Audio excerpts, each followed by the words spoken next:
Welcome back to Our Blue Bahamas. Today we have a special guest, Miss Lindisha Curry from Friends of the Environment. Thank you so much for having us. We're back on Our Blue Bahamas. So, Miss Curry, just tell us a little bit about yourself.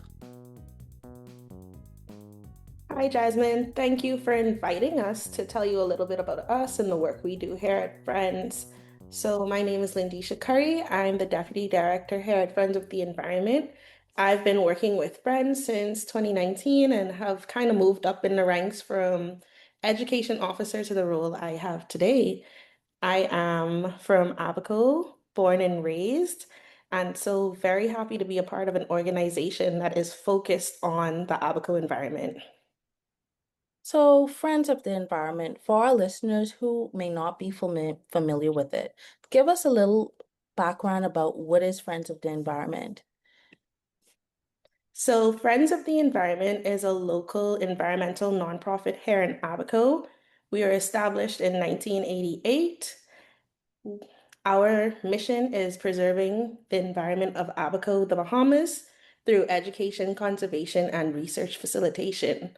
So, what that looks like is going into local schools, providing presentations and field trips about everything about Abaco's ecosystems, engaging with our communities, making sure they are aware of environmental issues, and trying to help them to become more informed so that they can be a part of the decision-making process. So, everything about Abaco's environment and how we can take care of it. I love the way how you said we're connecting the environment to the way of life. I briefly find in our program a lot of persons have had the disconnect between the environment and what it truly means to be a Bahamian. So for someone who have never visited Abaco before, how would you describe the connection between the community and the natural environment? So, I think it's almost intrinsic here. In Abaco, the connection between the community and the natural environment is incredibly strong. Our islands, just like the rest of those in the Bahamas, are shaped by the ocean, our forests, and all the different ecosystems we have here. Many of us grew up fishing, boating, exploring.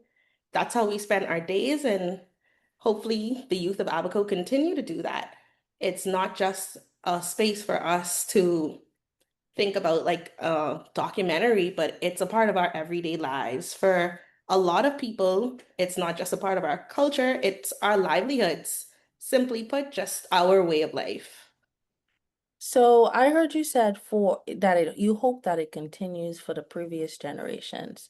So is there a connection with the previous generation to the younger generation when it comes to the livelihood of like persons being in the environment? Or you think it's a little bit different? It's definitely different now than it was when we were kids and even older generations of Bahamians. We are in that age of technology where so many screens, so many of us are tapped into our phones that we're passing the forest and not even recognizing it's outside of the windows. And sometimes it's taking that step back and making sure that we put real effort into having ourselves out in nature, having our kids out in nature. So definitely there's a difference, but it's all there around us. It's just us needing to immerse ourselves in it. So I want to zoom in a little bit more personally into you. So what was there like a moment early in your life when you realized how important nature or the environmental education was? Like tell us your journey on how you started. So, like I said, like most Abaconians, nature was just an everyday part of my life from very young. I was an adventurer. I loved the outdoors. I loved the ocean. I was definitely daring. I would want to be the first one out in the ocean. But I would say, in terms of like environmental education and making those connections for things are going on that are damaging our environment and we need to play our part, I would say it kind of started as me trying to avoid PE class. So Mm. I went to a school where PE was optional when you got into 11th grade.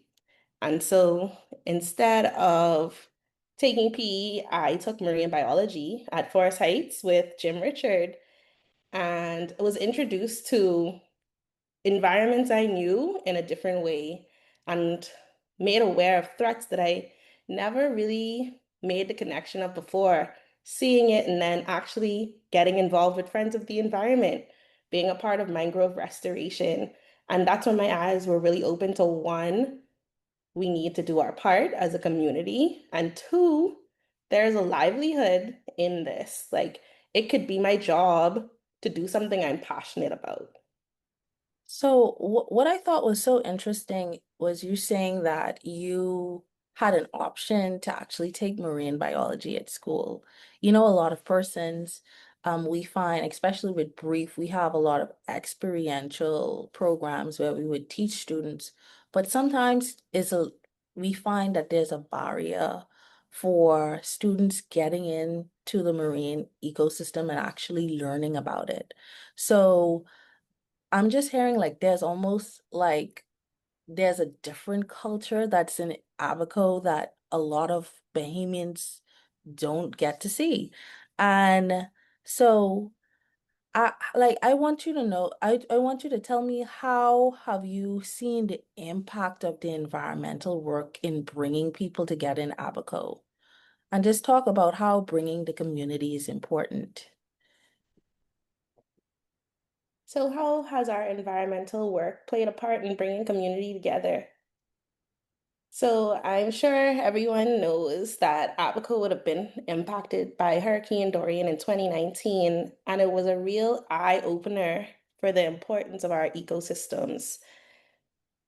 Mangroves were destroyed, coral reefs had household appliances on them, pine forests were totally decimated in some areas. And I think for many Bahamians, many Abaconians right here, as we, all of the things that the loss we experience, the devastation of something that is a part of your everyday drive to work, it really took a toll. So I think one of the big things is you recognize the importance after you've lost something, right? Everybody celebrated seeing green. We knew when the first trees had flowers after Dorian, when baby pine trees are popping up along the highway. And so through our work, we've been making persons as partners in the Northern Bahamas Mangrove Restoration Project, for example. We've been making people aware of the importance the mangroves have, the role they played in protecting our land, our homes, the role they play in livelihoods for so many fishermen.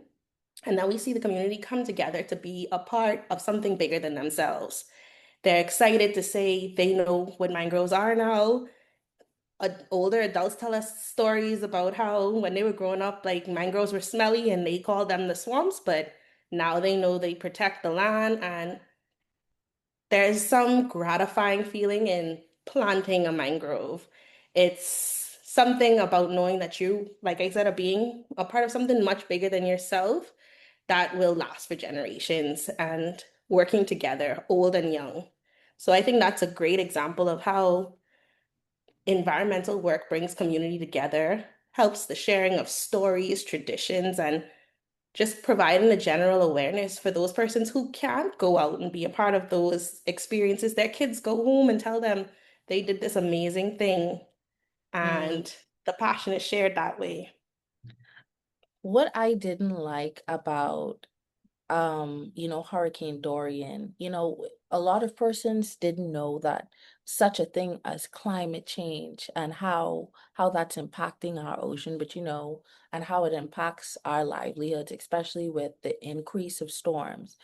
But I think after Dorian, the response of the community was so wholesome, and actually seeing, like you say, planting a mangrove being a part of the recovery efforts. And so, as a local NGO, do you think environmental organizations sometimes underestimate the social side of conservation? So I definitely think it depends on Mhm. the NGO. I think sometimes we have to think about what their priorities are. What are the pillars of their organization? You have some organizations that are more geared at research, and I think that yes, sometimes the science and the research can for not forget, but not pay as much homage to the importance of the social aspects. But I think we're shifting away from that. Science is now recognizing the importance in traditional ecological knowledge, like going to the fissure to find out which spots are important, where the changes are happening. So I think we're having a major shift from the science of old to what's happening now. And then for friends of the environment in particular, I love to remind people that the work we do, yes, it's all about protecting the environment, but who are we protecting it for? We're protecting it for Mm, ourselves, for future generations. We want to empower others to be a friend of the environment.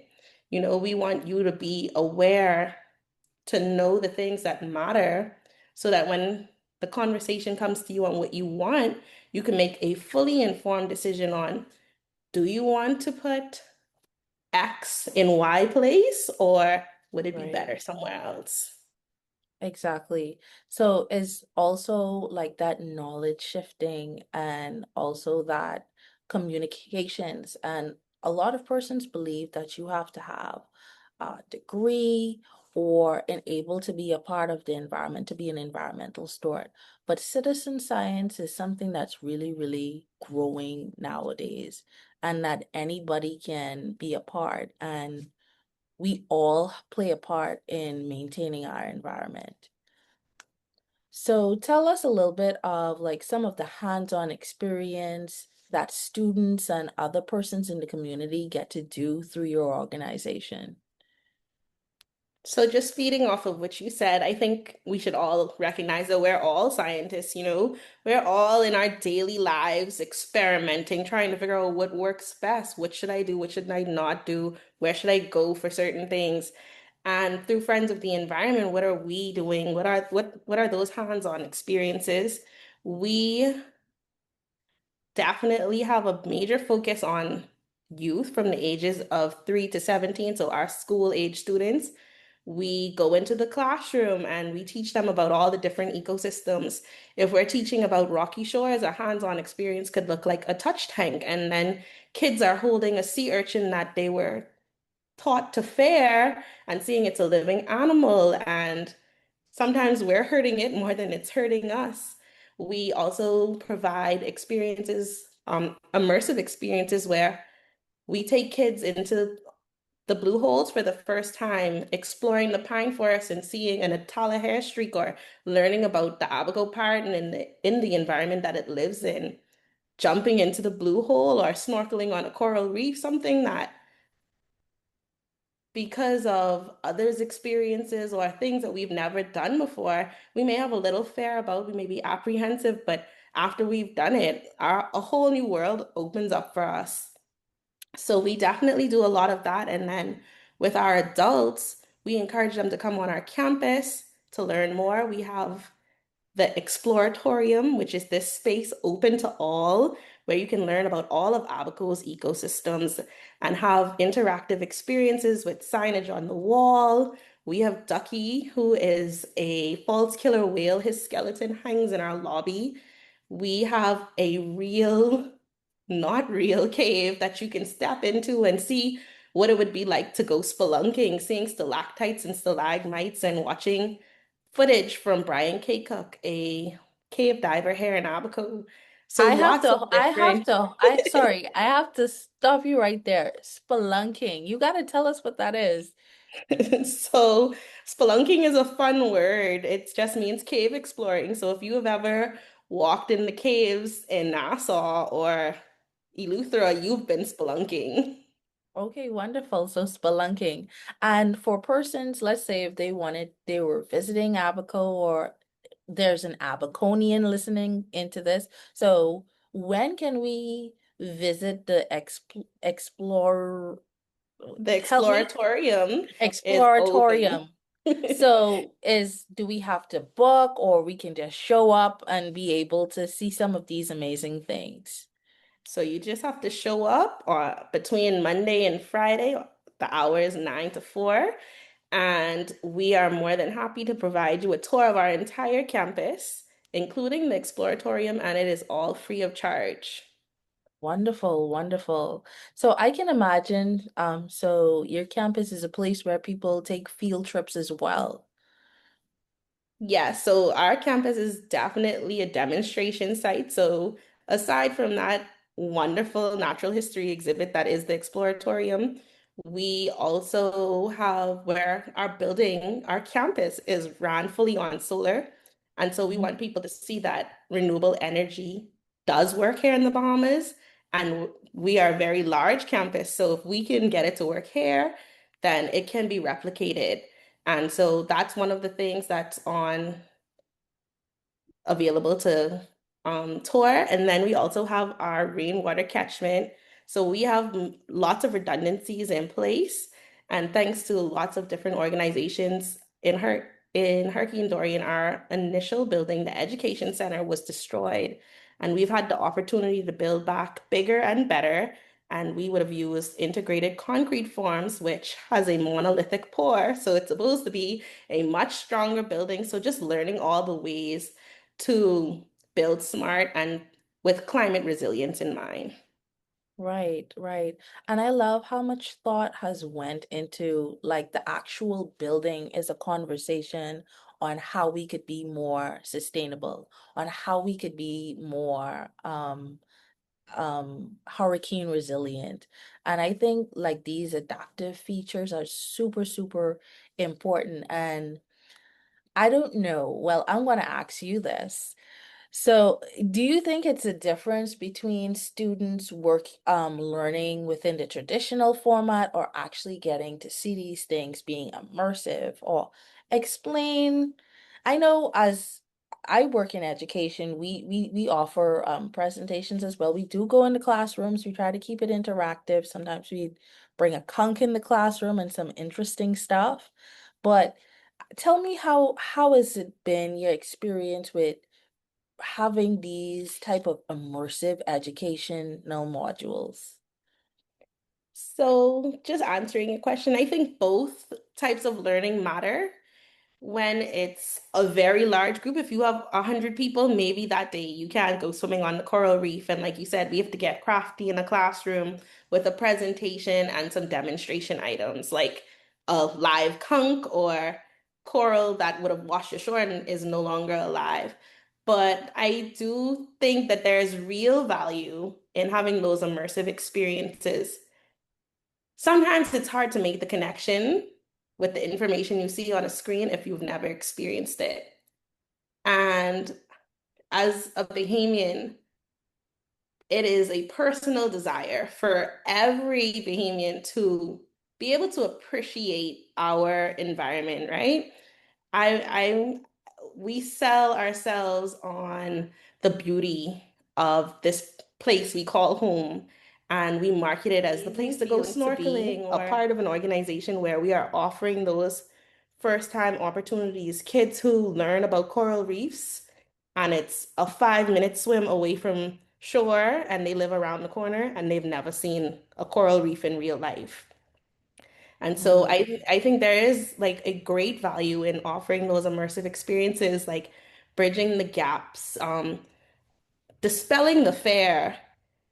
I think it's a really tough situation to be in to not know how to swim in a place surrounded by water or having a fear of the ocean when it's so important to our lives. And so being able to help those students have those experiences and just seeing how they grow through those experiences is amazing. One day so being afraid of the blue hole, and the next day they're telling others to jump in.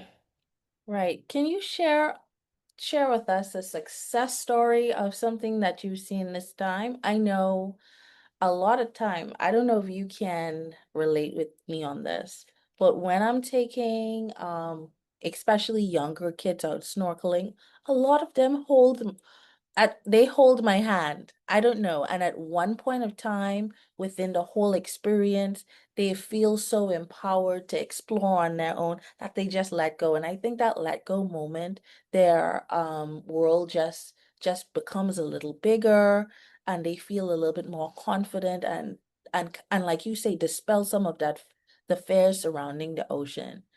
So share with us one of your success stories that you've seen.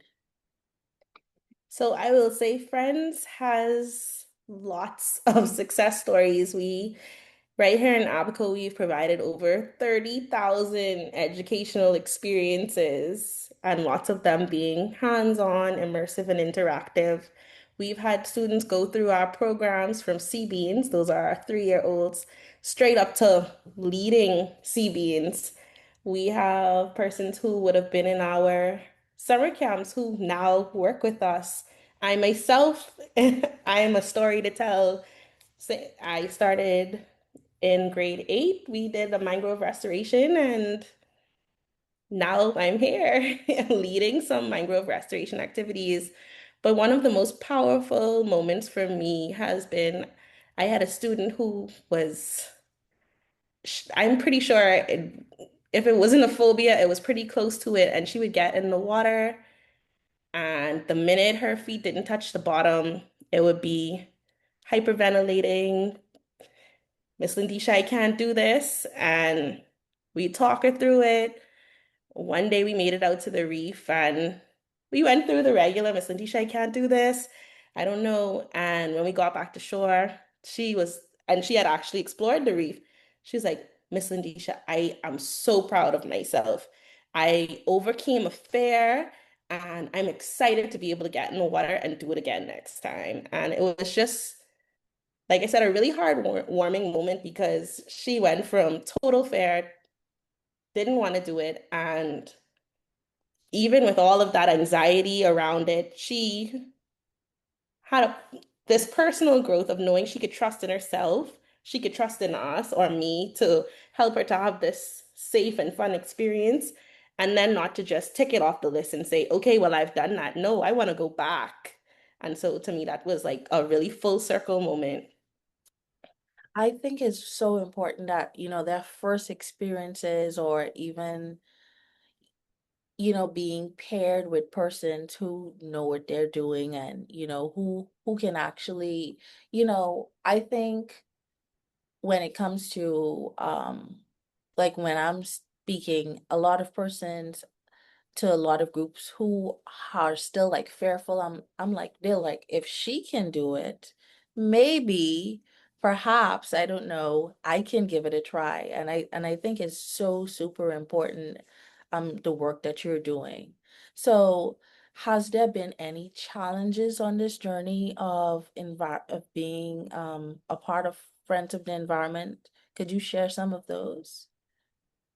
I think some of the greatest challenges are making connections with older persons, with preconceived beliefs about certain things. I called a tree hugger often, and I'm like, I love trees, but I spend most of my time in the ocean, and I don't know if I've ever really hugged a tree. But but it's just like I said, it's always that circle back to like letting them know like the big, aside from loving the outdoors, the big push for me and why I do my job is because one, I want it to be there for future generations. I want young Bahamians to have the experience I was growing up having. And so that is a big thing for me. Other challenges would be, I think some of the major challenges in our work is like funding, transportation, reaching those harder to reach communities who need the information because they really do rely on our natural resources. But sometimes it's difficult getting there, and it's making, and as we know in the business, it's all about making the connections, networking, finding your way, finding your avenues, finding the funding, finding your community leaders who are trusted, and if you're with them, then you're gonna be the community will be a little more open to trusting you. And so those are some of the barriers we definitely face. And I can definitely agree with, reaching some communities are way harder than the next. And sometimes it takes a little um I don't say craftiness, but craftiness in how we craft a program in order to get more persons involved in our program. So I can definitely agree with you on that. Um and then also, so what gives you hope for the future of environmental stewardship in the Bahamas? What do you say to the young Bahamian listening right now? So what gives me hope? One, I look out my window and there's still foliage, there's still beautiful trees, beautiful oceans. So we still have something to protect. Two, it's the reports from the parents after a presentation, a field trip, a summer camp, saying, my kid came home and told me we're not allowed to eat turtles.